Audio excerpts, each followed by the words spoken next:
This is very awful. It's Yep, fine. it's good. Great. Don't like this angle at all. Okay. Um, mm, yeah, I'll do a brief thank you. I've been thinking a lot about this tournament because I came here last year when I was first figuring out that I could be reasonably good at debate. This activity means a lot to me. It's been like a lifeline and an anchor through a lot of very difficult times. And that's only true because of the people involved. I'm not going to thank individuals because I would loathe to forget someone that is deserving of thanks. But you know who you are. Anybody who's ever said a nice word, debated against me, debated with me, you mean a lot, and I appreciate it.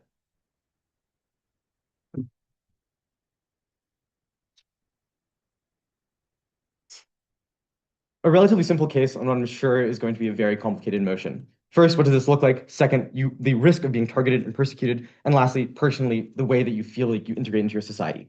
What does this look like? The first thing to point out is that the terminology here is not totally encapsulating of your identity. Obviously, the terminology matters a lot. The classification that your government gives you and aligning with that is an easy way to feel more assimilated into society. And it signals your group priorities, whether you identify more with your historical Palestinian roots, or whether you identify more with your modern Arab-Israeli roots.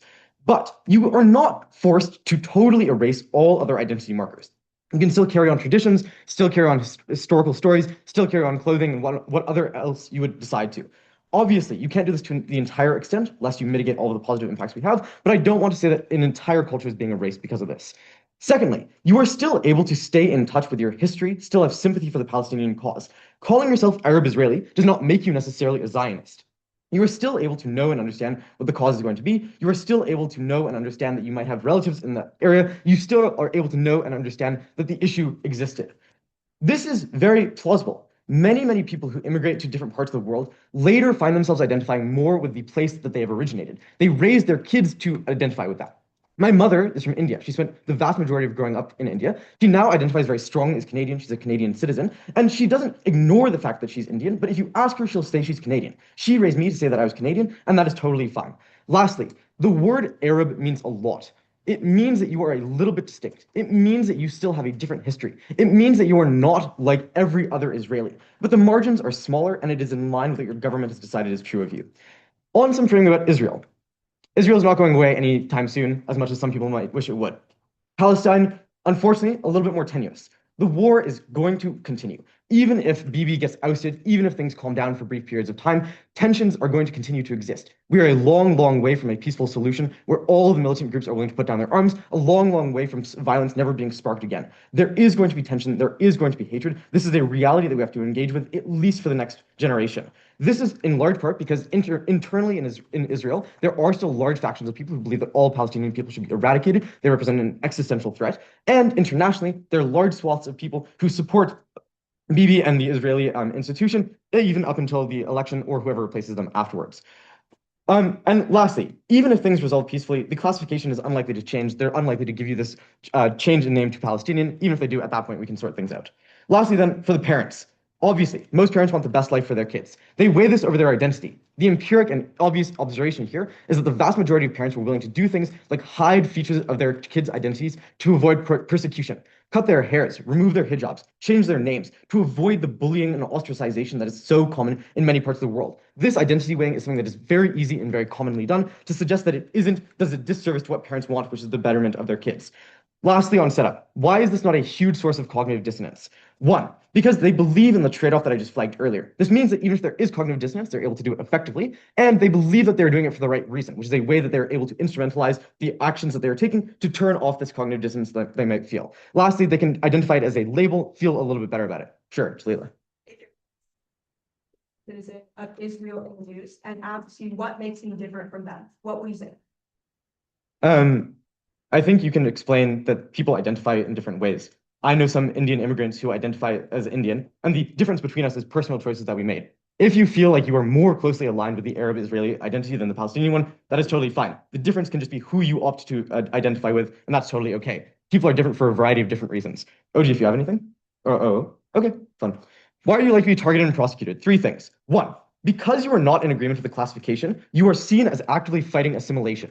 Notably, even for very moderate Israelis and moderate people all around the world. They see people who refuse to fit into their system and their society as a threat. They are angry when you don't want to conform to the identity that they have assigned to you, when you don't want to conform to their identity. They believe that you see them as something imperfect or immoral. This is why tons of moderate Canadians really fight back when there is stuff like Anti-Canada Day. Random people off the street who don't care all that much feel like their identity is under attack when you refuse to agree with it. Second, and more viscerally, you are actively seen as part of the enemy.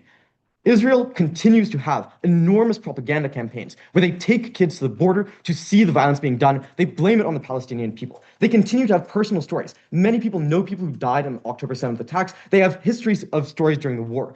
Palestinian people are still seen as a threat by wide swaths of society, and even if they're not directly seen as a threat, their identity is seen as a threat, something that is oppositional to the existence of Israel, which many people believe in.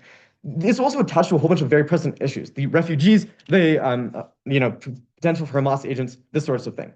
Lastly, you are just seen as different. People bully those who are different, who are not like them, and that difference gets wider when you refuse to identify with them, when you don't have their name in your name.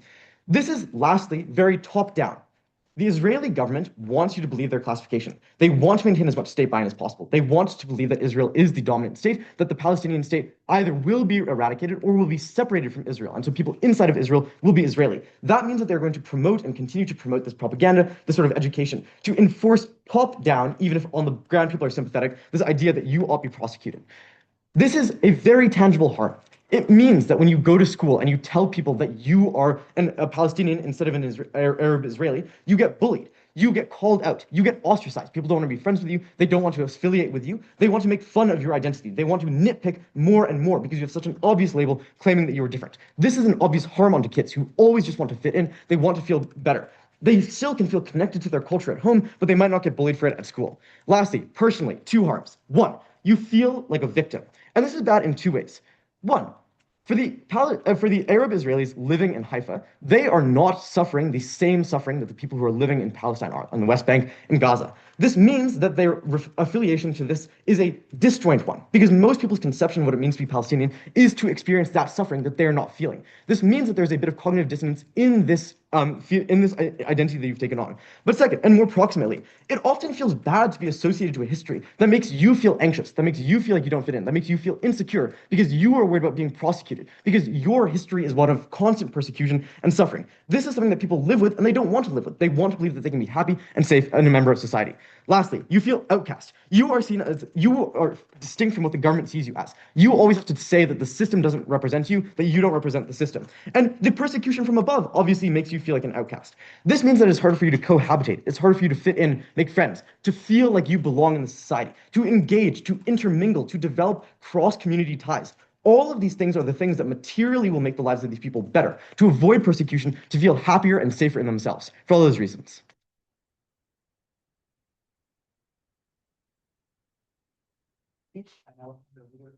To give their guess.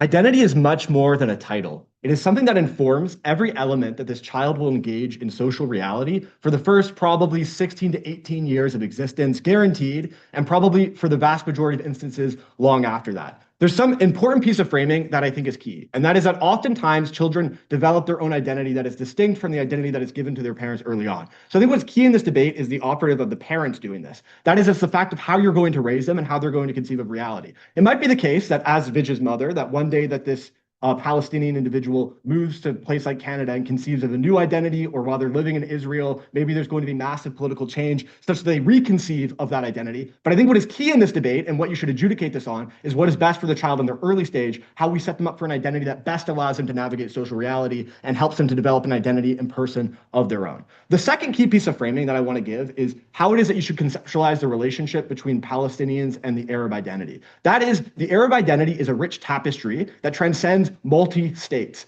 People in Egypt or Lebanon can identify as Arab. They might identify as being Egyptian or Lebanese as prior to that, but it's not uniquely only identifying within the context of being Arab. Rather, the vast majority of them have a double identity. This is going to be a key push of the opening opposition case. That is that there actually is not that much of a trade-off in terms of identifying with the Arab portion of it, because you're still going to identify as Arab at the point where you identify as Palestinian, but it's that you get to engage in this dual element where you're identifying as both Palestinian and Arab. What is key and matters, and I think opening government misses, is what the operative term in their conception of identity is the fact that you're only identifying as Arab Israeli. That is, you identify as an Arab who lives in Israel and not as a Palestinian who is Arab in the same way that somebody who lives in Egypt or Lebanon conceives of their identity. There's several problems with this. So the main push of opening opposition's case is going to be about the identity harms that are suffered at the point where you strip this child of their Palestinian identity and you force them to live in the context of the state that occupies their identity. Sorry.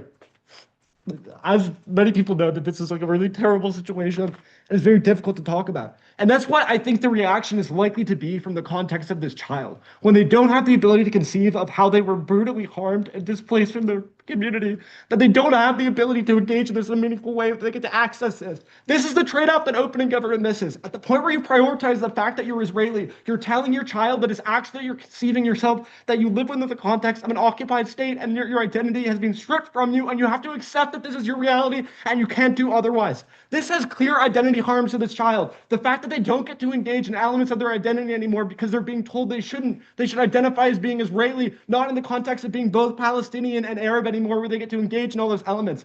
What happens is that even if later in life they come back to their Palestinian identity and they operate in all these sorts of things, as a child, they're not going to be able to easily engage with the fact that they have had this identity stolen from them, and that's going to shape how they conceive of their political advocacy and what they do. So you're committing a clear identity harm against this child by propagating the Arab-Israeli narrative because you're stripping them of all elements of their identity that came before them. A couple of ways that this happens. So first, you strip them from generations of your family before you who conceived themselves as Palestinian, who lived there for hundreds, potentially thousands of years, and the fact that they have that rich element. Instead, you're stripping them of the fact that they get to identify with that sort of culture. The comparison I give here is for the difference of like people who move to countries like Canada and the United States, which are multinational communities and states, that they oftentimes lose out on their identity and they start to identify as something like white American rather than identifying that the heritage and culture that came before them. This strips out of an element of being able to engage in things that are meaningful because they're instead forced to operate within the confines of the macro state. But the difference between the United States and Israel is that the Israeli state has a clear mission of destroying the Palestinian identity. So you've stripped them of that Palestinian identity while simultaneously engaging in this metric of destroying it. So you put them in a kind of like bind here because they're going to be engaging in a way of which they conceive of themselves not as Palestinian, but simultaneously the state is going to be trying to eradicate them in a way at which they become members of the Israeli community. This does a couple of things. So first of all, it legitimizes that destruction. So they tell you that you should actually not do this because this destruction is happening and you're likely to suffer under the Israeli state. But the problem that opening government misses is that Arab Israelis, even people who identify it, suffer from the same destruction of their identity. So it's a massive problem opening government. The mechanisms they give you for this is that the state is going to do things like, oh, you identify as Israeli, it's good. But note that this is entirely antithetical to the destructive mission of the most staunch and serious Zionists, the extremists like Benjamin Netanyahu, who want to eliminate the entire existence of the Palestinian identity such that you don't have the ability to engage in it in a meaningful way like they claim that you can. So you have to engage with the fact that you're completely stripping this away and you don't have any element of this identity anymore and you lose out on all of those sorts of things. So while the Arab identity is a rich tapestry, it is still localized and conceived of within these particular identities at the point where an Egyptian person does identify as Arab, but they primarily identify as Egyptian Arab. That strips away their context of what they live in. They don't have the ability to exist in a way that allows them to develop their connection with their community and how they believe things. The next thing they tell you here is on the conception of bullying. That is, you're much more likely to be bullied if you identify as Palestinian. I think this is not true for several reasons. So first, Israel has the incentive structure to destroy these identities whatsoever. Arabs, although many Israelis see them as members of the community, I think that for the vast majority of Israelis who have a more positive conception of Palestinians who live in Israel, that's probably not going to be a delta. That is that those people are likely to respect who you are no matter how you identify. But where the delta might be is the most extreme situations. But this is a problem because those most extreme people have a negative view of Arabs generally as well. So So identifying as Israeli Arab isn't going to make a difference there because of the fact that there's a long history of conflict between the Arab world and Jewish people. Yeah, Vij. The strictest Zionists will always hate you, but a compromise for your identity can lessen this and get a wide swath of moderates to not persecute you. I think that this is not true because of what I was just saying about the conflict between the Arab world and Israel.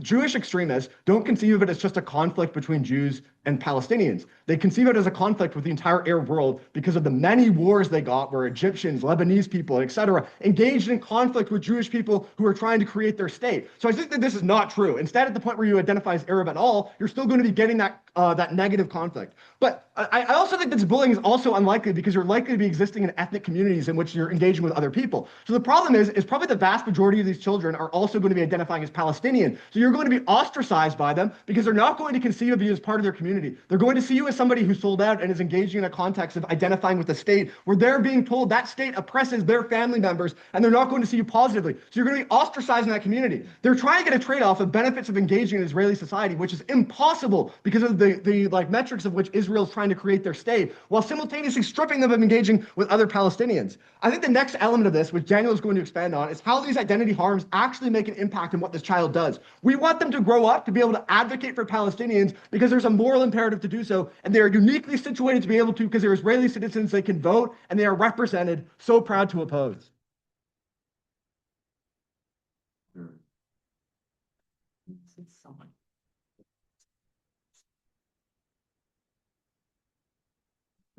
A big shout out to the QDU and my parents who are always repping QDU merch. I love you guys. Okay.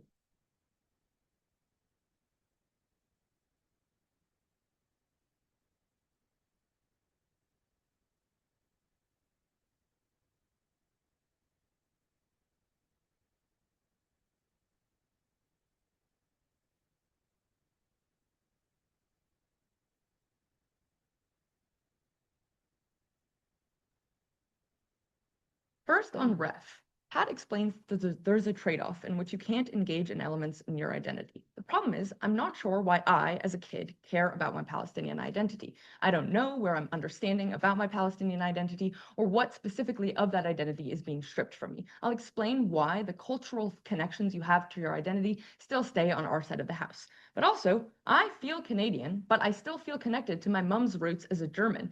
This connection can still happen in a lot of ways. Why are you not assimilated and why do you still have cultural connections?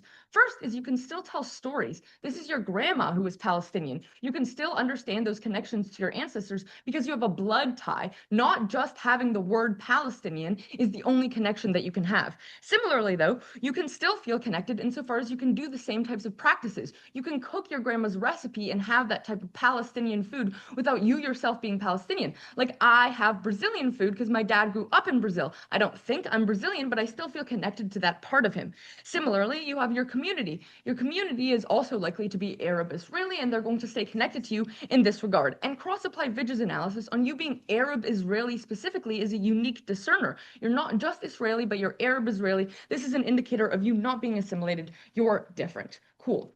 The next thing I want to engage with is their idea on like voting and the moral imperative here. Firstly, I think you can still vote insofar as you're educated on this and your parents probably tell you about this fact. You can still vote on lines of pro-Palestine. But secondly, I'm going to weigh why your parents' incentives are obviously always going to be for your best life of a child. So what are these incentives? War has been terrible. People are getting genocided, and your parents know this. The citizens of Israel know this. They just want their kids to be able to live a regular life untethered to the shackles of the torment that all other Palestinians are going through. Two intuitions for this. One, citizens of Ukraine have been polled, and the citizens have said that they would rather end the war than continue the fight for their national identity because people are dying. People weigh having a better life without war, without being part of that identity, over maintaining their land, etc. Secondly, people leave behind their homes all the time in order to allow their kids to call themselves Canadian. People want to do this leaving. This is good. Why do you get a better life? First, Vij tells you that you get prosecution externally. You are seen as a threat, and distinctly, this is different, right? At school, other kids know the word Palestine and Palestinian because that's what's been propagated in the news as the enemy, as the people who are fighting against you, who put on the October 7th attacks, etc. This word is bad. Comparatively, though, you are in a heavily multiculturally integrated city. There are different people who are brown in this city, and they're not all people of Palestinian descent. These kids have seen these other people who are brown. They see other Israelis who are brown. Your skin color isn't the strongest discerner of racism. So the level of ostracization you get by aligning yourself with the enemy, comparative of just being Arab Israeli, is very, very different. A few other reasons. So you're prosecuted externally. Also, it's much harder to get jobs insofar as you legally now your identity is Palestinian. When you apply, bosses won't hire you. People at school are ostracizing you when during the icebreaker you say that you're Israeli. The second thing Vij tells you is on self-perception. You feel this sort of imposter syndrome insofar as you're not going through the same struggles, and you also feel like a victim yourself because you're internalizing narratives that the Israeli government, who has control over all media apparatuses, is telling you that these people do not deserve homes, do not deserve living. This subconsciously affects you. But there's a third push on this type of self-perception claim, and that's the emotional burnout you go through. At the point that you identify as Palestinian, you take on the struggles of your in-group. Every time you look at the news, you see another attack against your people as an attack on yourself. You mourn that much deeper. The way in here is easy. Your kid's going to grow up feeling the deaths of millions of people in a terrible way. That's a life poisoned and colored by sadness and depression at all times that you don't want your kid to go through because that's a struggle you just don't want. The third reason I'm going to tell you on why you get a better life is on community. There's a few points under this. The first is that there's just more Arabs in Israel in general. This is outside of Haifa, but also there are Arabs in general in the region. This means that when you go online and you see Arabs online, this is representation in the media which you can identify with. These are other people who you feel proximate to, and this is good.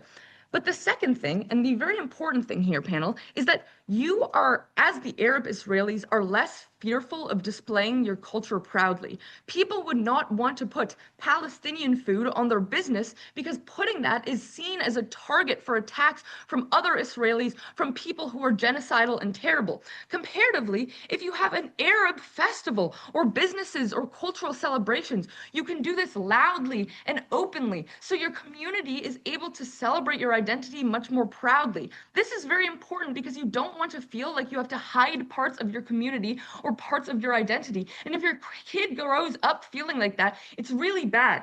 Don't tap the table because you cannot explain to me why the child will specifically feel so attached to the Palestinian identity that they will be shackled. But go ahead. So there is no legal classification of Palestinian among the citizens of Israel. This means that when the far-right government is coming to do persecution and they're looking through their database of the people they want to eliminate, they're going to come after you either way. You're going to be forcibly connected to the Palestinians by suffering the same way. Okay, so the conception of this case is ultimately you're going to get come after by virtue of being a Palestinian, and this is going to be bad because then you're not going to understand why you're getting prosecuted and not other people. The thing is, you're still explained that you have Palestinian roots. You're still going to feel camaraderie amongst your community insofar as they're also getting prosecuted, and you're still going to see it as unjust. The sadness that why am I getting prosecuted but I'm not Palestinian is not going to arise because you're still going to get prosecuted. You're going to still feel bad at time. How do you explain it to your kids why they're different? Your community proximately are the same as you. All Arab citizens of Israel are going to raise their children as Arab Israeli. So kids at your school are going to identify as Arab Israeli. That's how the motion works, Jalila. So your food is Arab Israeli. You're tying this to your area insofar as now you see that other people around you are also Arab Israeli. So you can do community things much better and much cleaner on our side of the house. Obviously, as a parent, you weigh your kid not going through emotional torment every single day. You weigh them being able to celebrate their culture well, and you don't lose the cultural ties they already perceive of things like the clothes they wear and the food they eat, because you can still do that without being prosecuted by virtue of calling yourself a Palestinian. Proud of that.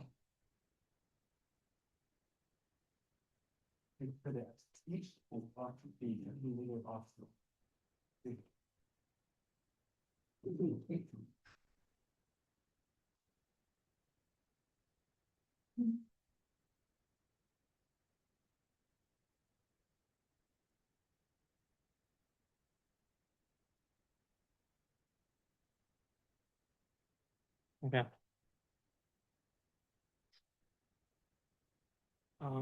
Whose water is this? That's my Did I steal it? Yeah. You want it afterwards? Thank you. Nice. All right. Cool. I said my thank yous and stuff like that at CP Nats because I thought that was gonna be my last tournament, but lo and behold, I'm still here. So I just want to say because there's a lot more people here, specifically with like my generation debating. So it's been an absolute pleasure. It's been really fun, and I can say both people who are older than me, my age and younger. This is an incredibly special activity. It's been a pleasure to share with you guys. And yeah, it's gonna suck to have to ban on this, but you know, such is life. All right.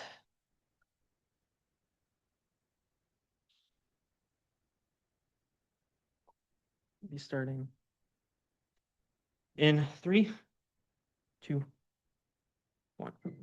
I am Canadian, but I'm also Russian. But the difference is my identities are not completely oppositional to each other. When I say I'm Israeli and I say I'm Palestinian, these are not two things that come together. This is one identity that has existed to erase the other identity, and you live up that mantle every single day. So don't let them get away with this rhetoric. Starting first with the idea of bullying, I have 6 responses, and after I'm going to go on identity erasure, and then I'm going to go on political lobbying. So firstly, on bullying, 6 responses. Firstly, it's probably like somewhat divided already. You probably predominantly interact with people from your enclave or community, Palestinian individuals, etc. Secondly, it's flashpoint conflicts that matter here. Before, there's always been active discrimination against different kinds of Arab Israelis, but in Palestinians. But it obviously gets worse when there's certain kinds of flashpoints. There's debate's perspective. It's not always going to be flashpoints to cause this kind of discrimination. Thirdly, there's news and sentiments. There's plenty of people who feel partial to the cause, guys. Like if you go to Israel, there's plenty of protests and plenty of people who feel sentimental to this idea. And so it doesn't necessarily mean that every single person is actively always want to discriminate against individuals. Again, it depends at the time and whether there's a certain kind of cause of action. Fourthly, there's protection by law. You are literally equivalent by law.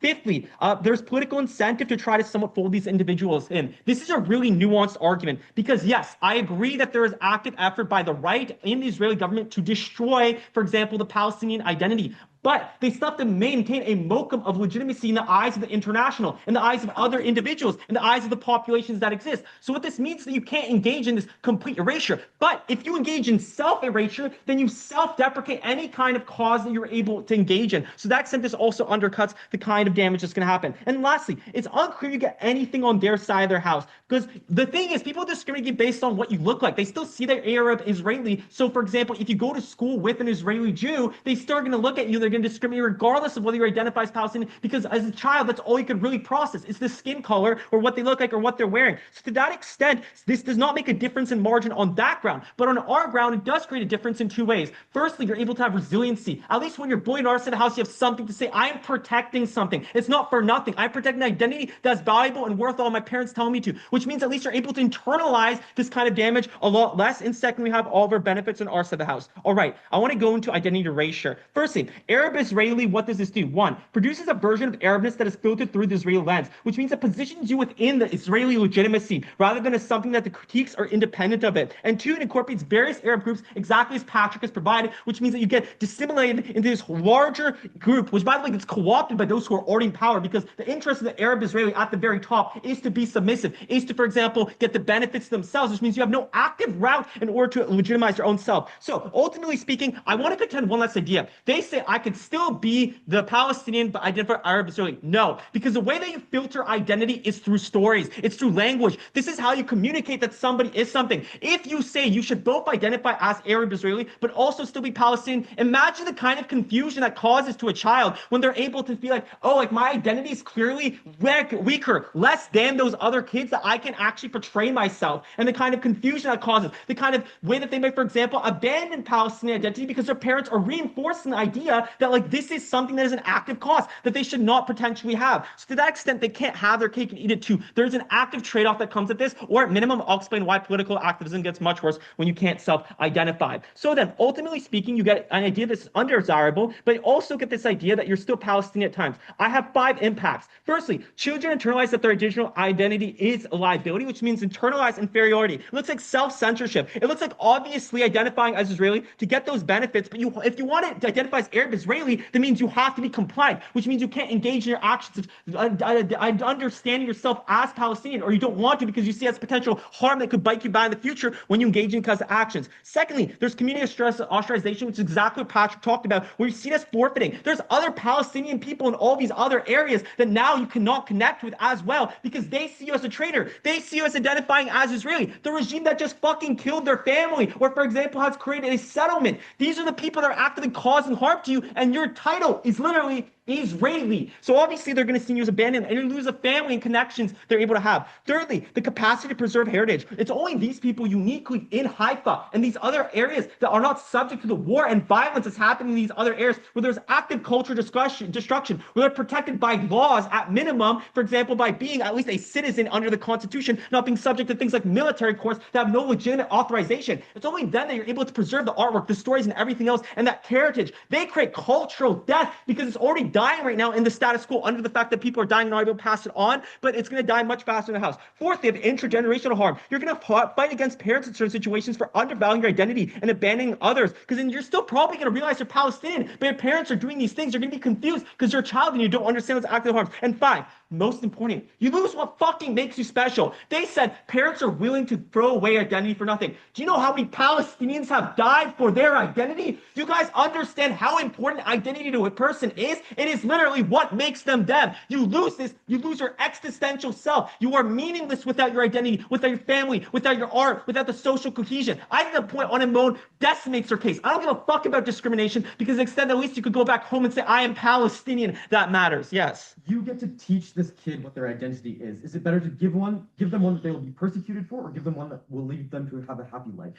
They will have a happy life for all the reasons I provided. The discrimination case was marginal, and you're still able to access a lot of benefits, and the identity benefits are far more proximate. Families far more proximate. These things are far more proximate to you as benefits. All right. Lastly, political fragmentation. I have four mechanisms here. Firstly, about the fragmentation I talked about, so not about unity. So you have less bargaining power. People identify as Palestinian allows you to have links to diaspora, West Bank, and Israeli. It's important because how you identify allows people to reach out to you. It looks like international communities reaching out to you, or organizations being able to work with you. If you don't self-identify, even at face value, then they don't know how to reach out to you. And notably, Haifa has a substantial population, right? And this will be more with the children, which means they serve as the anchor, the backbone of potential activism, because no one else could do this. You're the only one that can activate their cause. And this is ultimately important because you're a citizen. You could donate resources. People, for example, in Gaza can find out that you're Palestinian and say, I need somewhere to live and to go. You can't help people on their side of the house because they don't know you're Palestinian anymore. Secondly, on framing, Arab-Israeli framing is a minority in Israel, which means you're no longer you're actively accepting the structure against you. You're not fighting for self-determinism. You're fighting for basic minority rights that won't necessarily be protected in the first place, but as opposed to, you're not advocating for something larger, and therefore if you're advocating for something larger, you're more likely to at least get the very bare minimum of the grievances around you. And lastly, this is important. People get humanized much more in our house. This is the third largest population in this area. Through basic interaction over time, you're able to understand that this is a Palestinian individual. It normalizes relationships and allows people to stand up, because there are plenty of Israelis that want to stand up. There are plenty of Jews, such as myself, that want to stand up.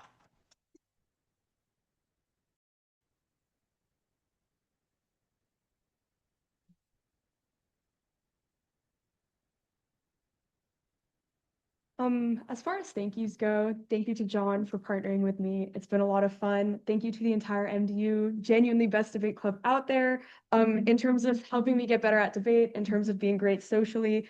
Yeah, thank you guys. Everyone in this room. Thank you.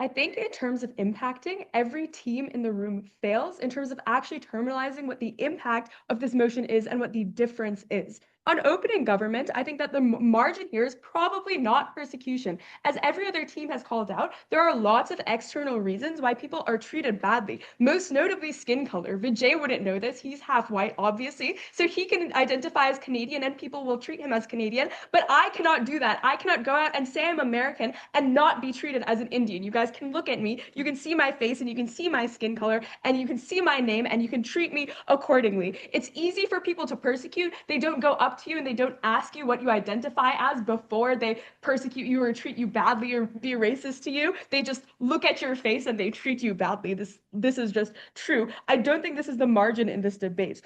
On opening opposition, I think that the big issue here is just that people understand nuances of identity. So again, you're not raising your kids with just the words of Arab Israeli. You are telling them where your family comes from. You are telling them about your traditions. You are telling them about your history. And you are only saying that when you go out into the world, you ought say you are Arab Israeli. You ought to reflect both of those sides of yourself. You are growing up in Israel, but you have Arab roots, you have Palestinian roots, you have historically faced oppression, and that can all be told to the child in a nuanced and understandable way. All you are telling them is to use this identity when they go out in public, is to use this for, you know, the good of their people in general. I think also that it's true that this identity can be instrumentalized. So insofar as there is some margin of you being treated slightly better because you are, you know, identifying with the Israeli community within which you live, you are instrumentalizing this identity to make your own life easier.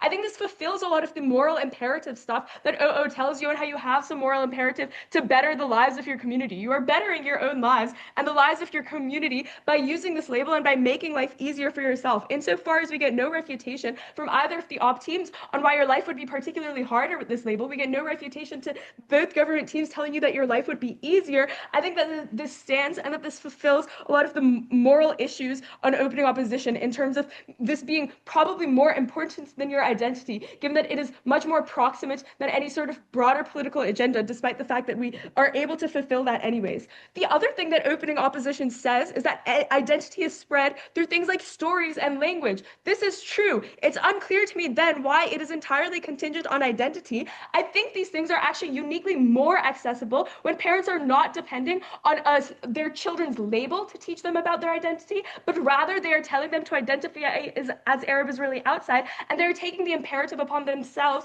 to educate their kids, to keep their kids connected to their culture, and to make sure that their kids have a community that they are raised in. Coming out of OO then, I'm deeply unclear on what their impact is. It is incredibly speculative, personal fulfillment that we are not sure is actually achieved, insofar as we are not sure that the mechanism by which people hinge their identities on is how their identity is labeled in terms of words. Again, every team in the round agrees that it is stories, the language, the traditions that are passed down to them. I'll take the engagement. Identity may be nuanced, but children aren't. Telling them to conceptualize and perceive themselves as centering the Israeli part of their identity rather than thinking about themselves as Palestinian, so then they will abandon the types of things we say are so important. I think this is a very uncharitable characterization of children. It's very easy in debate to assert that kids are stupid and they don't know things. But let's think about kids. You can have a conversation with children. You can show them TV shows that are in their native language. You can celebrate holidays with them. I grew up as an American with parents who were immigrants in India. Not once was I confused about being more American or more Indian. It was always very clear to me that I was Indian at home. I had Indian parents. I could celebrate these traditions. I could engage with my culture, but I was also American. I speak American English. I live in America. I go out and I engage in American traditions. It's unclear to me why kids can't do this. Like, I just really don't know why this is true. It's broadly asserted that kids don't understand, but why is it that they don't understand? You can have conversations with them. You can literally do things with them. What is it about their brain capacity that makes it so difficult for them to understand that two things can be true at once? They can be Arab and they can be Israeli. This was a burden that had to be proven on op and just wasn't. You can't just buy this nice rhetoric of kids don't understand things. This has to be proven. On CO, I think the case, first of all, that we don't care about safety at all is a little bit uncharitable. OG doesn't say this, so I don't know why they're table tapping. The point is, like, Arab Israelis can't always move. Like, this is an easy and more accessible way to access safety. The mechanism that just because Arab Israelis live in Israel, that they have no regard for their children's safety, I think is kind of crazy. This proves OG and accesses their impacts. This was a burden left open. Okay. I think also in terms of people engaging with Israelis more and ending up in bad friend groups where they adopt bad opinions and, you know, they lose their culture again, I think it's just not true. First of all, engagement with Israelis is probably unavoidable. You are a minority in Israel. Again, as an Indian who grew up in America, being friends with white people was like not avoidable for me. Like you just can't isolate yourself within your community. I think it is crazy for CO to imply that this is the counterfactual, and then on our side you are only engaging with Israelis, and that this is just like going to be really, really bad, all on the basis of this label. I think first of all, this is high burden. It's unclear why this label is going to lead to something so extreme as isolating yourself from your community and only being friends with Israelis who fucking hate you. I think also you probably have like family and other people in your community, family, friends, people you know, celebrate your holidays with, people you see at the Arab specific grocery store, things like this. You can also probably actualize your preferences. If your friends are making you very, very unhappy and you feel like they hate you, you can probably like, I don't know, just like not be friends with them if that is really making you so unhappy.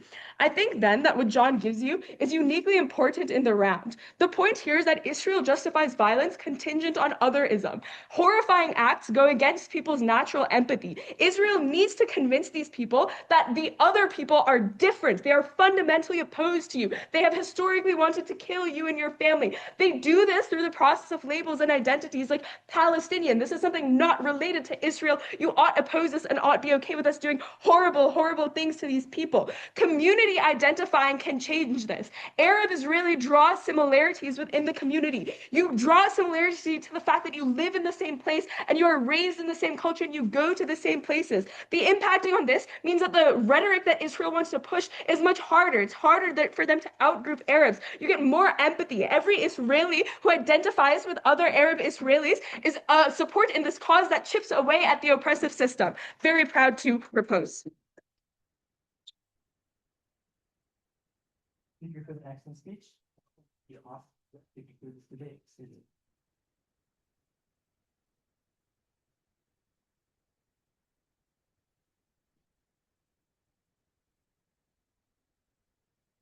Yes. Yes.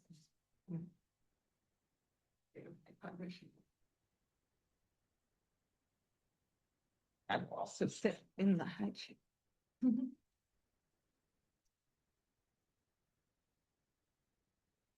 Okay.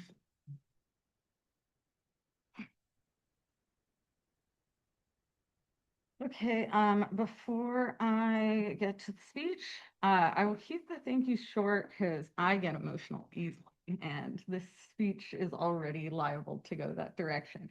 But love the MDU, love QSIT as a whole, the many generations. It's been a pleasure to get to watch and see everyone growing and learning, and you know, people who started out as novices now being dinos and all that jazz, and people I've taught now competing at this tournament against me. Shout out Akon, love you. And what else? I mean, huge shout out to Jalila for, you know, dragging my ass back into debate. There's no one else who I would have rather do this tournament with than you. And yeah, there's too many other thank yous. Thank you all, and thanks to the TTs. Also, Free Palestine, and I'm wearing a very topical shirt, and not my name. Okay, let's get into this. Why is my laptop so far?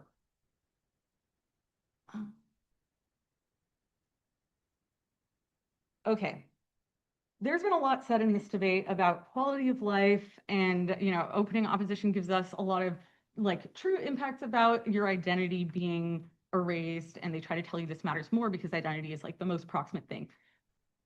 What I think this debate did not have until Jalila stood up is a concrete understanding of exactly how this not only makes your life worse when you have to essentially rationalize the inherent contradictions within your identity in a way that makes you hate yourself and hurts your relationships, but also probably makes you a worse, evil person. And again, that you does happen on a macro scale. That's actually really bad for the government bench. So let's get into a team by team comparison. I'm going to start with closing op just to get them out of the way.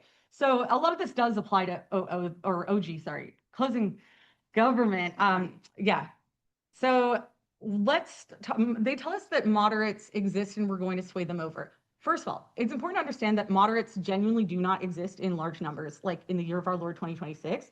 People are apathetic, sure, and they may change how they talk about the issue, but in terms of whether people are, willing to put their vote behind a candidate who supports propping up Israel, this is like, there's a lot of data to show, and you can look this up.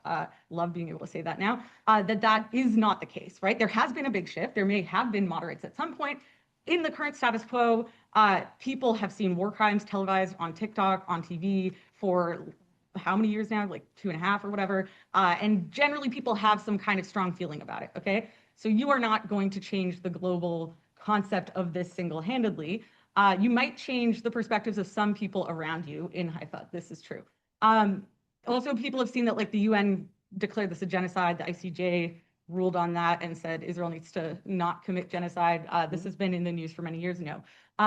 People in Israel also, and this is something I think opening opposition misses, and I don't want to knife them, but like this is an empirical fact. The vast majority of Israelis support what they refer to as the war, which is very clearly a genocide and is indisputably declared by including Israeli organizations. Again, there is a vocal minority who are pro-Palestine, not just pro-reforming the government and getting rid of Netanyahu, right? Who, by the way, did not do the Nakba, for example, 48 years ago. The reason this matters, though, is that you won't be accepted by Israelis. They will not pick you, okay? You are going to basically end up having to shut your mouth in regular conversation, to censor yourself, to appeal to people who are going to be your friend group, because this is the Arab Israeli friend group and the large amount of Israelis who dominate in the social circles in Haifa, right? You have to appeal to these people, and that means hurting yourself in a very real way, right? Because you have to smile when people crack jokes about, Palestinians being terrorists. You have to not shut down your friend who tells a story about how because their family member was killed in an airstrike, they think that no one is innocent, right? Like, these are things that you can push back a little bit, like you don't have to be an entire pushover, but you're constantly self-checking and wondering, how are these people going to perceive what I'm saying? Do they view me as Hamas? If I piss someone off, what is the point at which they're going to stop accepting me, right? This makes you incredibly insecure and means that you live a self-hating, accurate, right? Life with friends who you can't necessarily trust. The only way in which you can actually become integrated into that circle, because again, Jalila corrects the incorrect characterization of Arab Israelis from closing government, that they are critical, and that there actually is a critical mass of people in Israel who want to see an end to the occupation or an end to the genocide, or even a lightening of the genocide. People have strong opinions, and those go in the opposite direction. But the reason that this matters is that people, you, in order to fit in, have to kind of start adopting these things. At a certain point, if all the people around you, all of your friends, right, all of the people in school, your teachers, and you're not correcting them, your parents are not telling you to correct them, right? You don't get to go home to parents who, when you say, oh, Jimmy made a joke about like me being Hamas. You don't get to go home to your parents and your parents tell you that is fucked up and you are Palestinian and you live under occupation, you live under genocide. This is an unjust thing that one day we will see an end to if we continue to speak up, right? Instead, you have to go home, and your parents probably don't want to hear you talk about it. You're probably not confident talking about it to your parents. This leads to a very depressing life.